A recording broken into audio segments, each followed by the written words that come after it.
Salut ça on se retrouve pour une nouvelle vidéo Lego théorie. Aujourd'hui j'aimerais vous faire une théorie, voilà je relance le concept que j'avais abandonné depuis quelques temps déjà, pour une première théorie déjà sur la saison 2 de Ninjago Dragon Rising, notamment en lien avec Chima.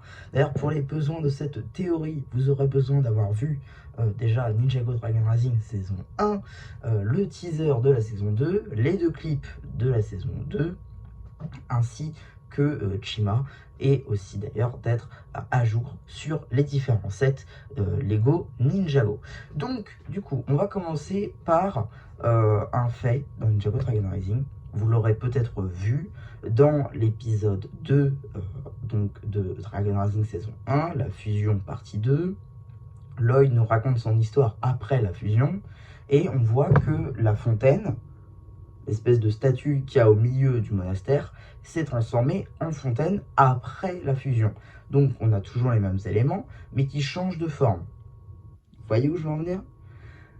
Ma théorie serait que les shrines, donc le set qui sortira le 1er mars 2024, soit en réalité le rocher éternel sous une autre forme, c'est-à-dire qu'il aurait changé avec la fusion, parce qu'on a tous les éléments, on a le rocher, du coup qui aurait changé de forme pour devenir un dragon, on a effectivement donc l'arbre, et on a aussi l'eau tout autour qui du coup est en lien avec le rocher.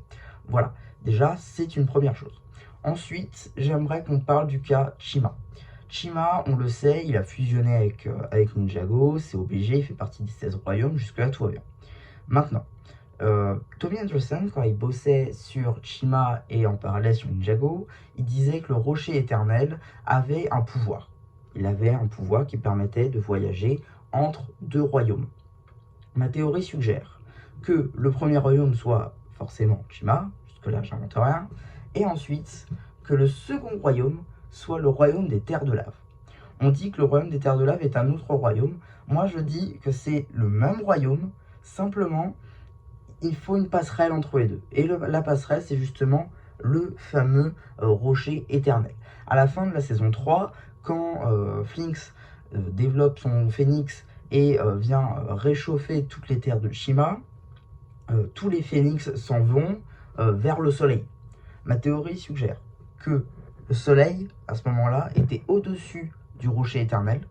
Et donc le rocher éternel a fait la passerelle entre Chima et l'autre royaume. Ce que j'entends par là, c'est que les phénix, en fait, ils sont allés au royaume des terres de lave, parce que c'est un royaume qui est chaud, globalement, donc qui correspondrait pour le coup aux phénix. Et on le voit, Tormac, qui est donc un tigre, qui d'ailleurs par la même occasion a perdu sa forme tigre pour devenir une panthère quand il a trahi les phénix.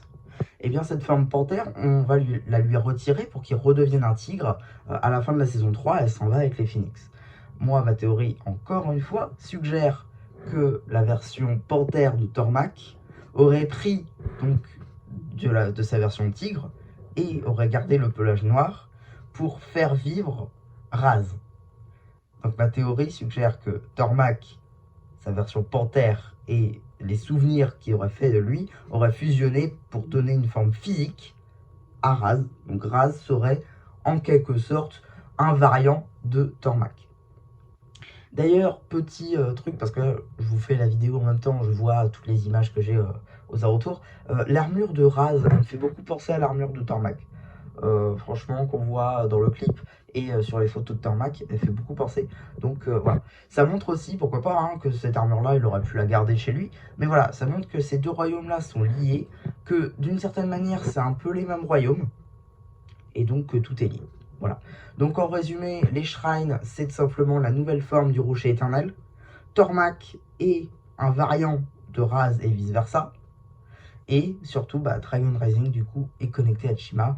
Et on le sait de toute manière, hein, on aura des connexions au fur et à mesure du temps. Voilà un petit peu pour ma théorie sur Chima et Ninjago. J'espère qu'elle vous aura plu. N'hésitez pas à me dire ce que vous avez pensé, je refais un post communautaire. Et voilà, du coup, c'est Jean Charbu qui vous dit bye bye.